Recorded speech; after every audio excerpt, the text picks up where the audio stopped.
இப்படி இருந்து உங்களோட ஷோல்டரை இப்படி ஒரு 3D ஷோல்டரா மாத்தணுமா? அப்ப இந்த வீடியோ உங்களுக்கு தான் ஒரு ஃபாலோ போட்டுவிட்டு ஃபுல்லா பாருங்க. வணக்கம் ஃப்ரெண்ட்ஸ், இது டே 5 ஆஃப் நியூ இயர் எடுக்கப்பல. இது நம்ம காலம். காலையில அவசர வேலையை முடிச்சுட்டு கிரிக்கெட் கிரவுண்டுக்கு வந்து ஒரு 45 மினிட்ஸ் கார்டியோ முடிச்சுட்டு ஆப்ஸை போட்டு வீட்டுக்கு கிளம்பியாச்சு. காலையில நான் முட்டையை தள்ளிட்டு ஃப்ரெண்டு கடைக்கு வந்தாச்சு. கடையில வச்சு ஒரு சின்ன கன்ஃபியூஷன், என் தம்பி அழகா இருக்கானா நான் அழகா இருக்கானு கமெண்ட்ல சொல்லிட்டு போங்க. வீட்டுக்கு வந்து 5 முட்டையை ரைஸையும் உள்ள தள்ளியாச்சு. ஒரு நல்ல உறக்கத்துக்கு பிறகு ஜிம்முக்கு வந்தாச்சு. ஜிம்ல இன்னைக்கு ஷோல்டர் ஒர்க் அவுட். ஷோல்டர் உள்ள வீக்கர் சைடை ஃபர்ஸ்ட் ட்ரைன் பண்ணலான் இருக்கேன். ஏனென்றால் வழக்கம் போல அதை லாஸ்ட் போடும்போது ஃபீலே ஆக மாட்டேங்குது. அதனால ரியர் டெல்ட்டுக்கு 2 வேரியேஷன் 4 செட்டு ஃபெயிலியருக்கு போட்டு முடிச்சிட்டேன். அப்படியே பட்டுன்னு ஃப்ரண்ட் ரைஸ் ஒரு 4 செட்டு, அப்படியே டம்பிள் பிரஸ் ஒரு 4 செட்டு நல்ல ஹெவியா போட்டேன். இது என்ன கொடுமைன்னு பாருங்க. நம்ம போடுற அன்னைக்கு ரேஷன் கடையில இந்த மாதிரி லைன்ல நின்றுட்டு இருப்பாங்க லெக் மிஷினுக்கு. இன்னைக்கு பாருங்க ஒருத்தனும் லெக் சைடு வரவே மாட்டேங்கிறான்.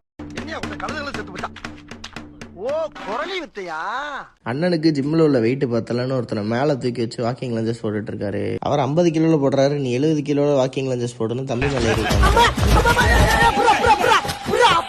லேட்டரல் ஹெட்டுக்கு லேட்டரல் ரைஸ் மிஷின்லையும் டம்பிள்லையும் போட்டு முடிச்சிட்டேன். பினிஷரா இந்த 3D ஷோல்டர் ஒர்க் அவுட் ஒரு 3 செட்டு போட்டுக்கோங்க.